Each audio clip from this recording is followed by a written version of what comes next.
रोहिणी आचार्य से जो मुकाबला होता रहा, रोहिणी आचार्य अगर वहाँ चुनाव प्रचार करने जाएंगी तो कितनी बड़ी चुनौती होगी आपके लिए? देखिए, उनके लिए भी चुनौती होगी, लेकिन मेरे लिए चुनौती की बात नहीं है। शादी से पहले भी हम समाज का सेवा करते आए हैं। चुनौतियाँ हर क्षेत्र में होती है ना, बखूबी निभाने की ज़रूरत है और लोगों का विश्वास जीतने की ज़रूरत है। बिहार विधानसभा की 4 सीटों पर उपचुनाव की प्रक्रिया चल रही है और सबसे ज्यादा चर्चा अगर हो रही है तो इमामगंज सीट से हम के उम्मीदवार और केंद्रीय मंत्री जीतन राम मांझी की बहू, राष्ट्रीय अध्यक्ष जो पार्टी के हैं संतोष कुमार सुमन, उनकी पत्नी दीपा मांझी की। हमारे साथ दीपा मांझी हैं, खुद दीपा जी से जानते हैं।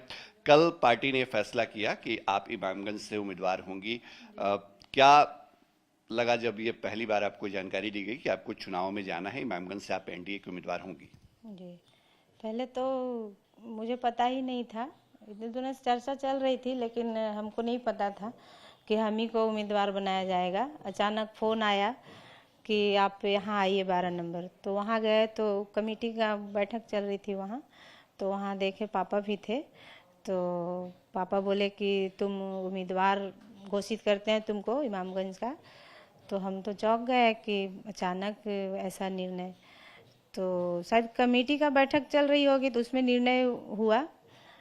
तो फिर पापा हमको वो सिंबल दिए, उसके बाद अब इमामगंज जाने की तैयारी है। उपचुनाव में बड़ी चुनौती भी होती है, क्योंकि आप लोग सरकार में भी हैं, तो कितना भरोसा लगता है कि इमामगंज की जनता पर कितना भरोसा करेगी दीपा जी? देखिए, चुनौतियां हर क्षेत्र में होती है ना, बखूबी निभाने की ज़रूरत है और लोगों का विश्वास जीतने की ज़रूरत है। तो कोशिश करेंगे कि हम लोगों तक जाएं और लोगों का विश्वास जीतें। और अब तक आप संतोष जी के पीछे कहीं न कहीं खड़ी थी, राजनीति में सामने सक्रिय नहीं थी।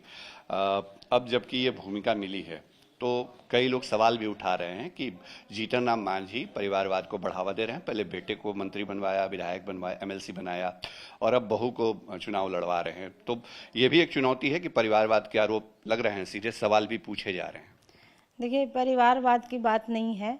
हम शादी से पहले भी अपने समाज सेवा में ही हम रहे हैं और मेरे मम्मी पापा का एक संस्था था तो उसमें भी हम काम करते थे।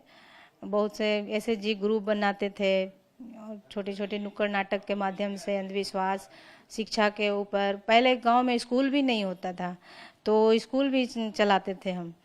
तो लोगों के बीच हम रहे हैं शुरू से।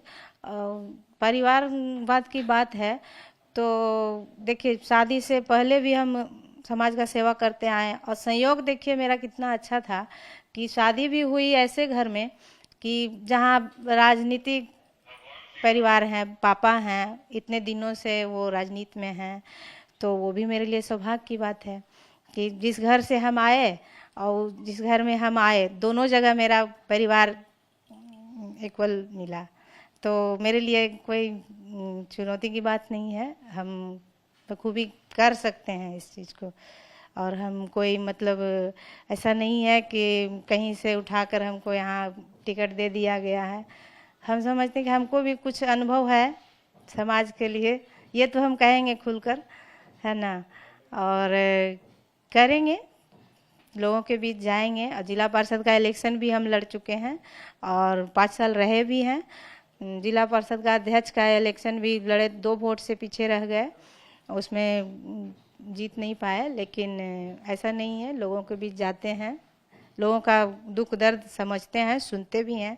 गया में हो या पटना में हो, कहीं भी हम मिलते हैं लोगों से। अगर कोई आते हैं तो वो उनसे भी हमारी मुलाकात होती है। आज आप नीतीश जी से मिलने भी गई थी, क्या मैसेज था नीतीश जी का आपके लिए चुनाव को लेकर? जी, आशीर्वाद लेने गए थे और हम बोले कि आप भी आइए एक बार क्षेत्र में। कहा उन्होंने कुछ? बोले ठीक है, हम निकालेंगे मौका। अच्छा, एक चर्चा होती है जब दीपा मांझी की, तो चर्चा निकल आती है रोहिणी आचार्य की। सोशल मीडिया पर आप लोगों का बड़ा तकरार होता था, तो उस समय जो चीज़ें आप करती थी दीपा जी, जब आप सीधे राजनीति में नहीं हुई थी तब भी आप सक्रिय थी सोशल मीडिया पे, तो रोहिणी आचार्य से जो मुकाबला होता रहा, रोहिणी आचार्य अगर वहाँ चुनाव प्रचार करने जाएंगी तो कितनी बड़ी चुनौती होगी आपके लिए? देखिए, उनके लिए भी चुनौती होगी, लेकिन मेरे लिए चुनौती की बात नहीं है, है ना। चुनौती ही सबसे बड़ी चीज़ नहीं है। चुनौती ही संघर्ष का सबसे बड़ा ये होता है ना। जब चुनौती ही नहीं रहेगा तो हम संघर्ष कैसे करेंगे। तो वो भी आएंगे, हम भी जाएंगे, अपने क्षेत्र में घूमेंगे, वो अपना काम करेंगे, हम अपना काम करेंगे। और ये है कि हम दोनों का टक्कर होते रहता था। तो हम भी महिला हैं, तब महिला का बहुत तरह का भूमिका निभाना पड़ता है। तो मेरे परिवार की बात थी तो हम भी उसमें थोड़ा सा कर लिए। चलिए दीपा मान जी, रोहिणी आचार्य से इनका जो कर सकते हैं वार पलटवार सोशल मीडिया पर अब तक सबने देखा है, लेकिन अब इमामगंज में किस्मत आजमाएंगी, क्योंकि पार्टी ने उम्मीदवार बनाया है और बड़ी चुनौती है उपचुनाव में जीत दर्ज करने की। सेवी कैमरा पर्सन नीम आलम के साथ शशि भूषण।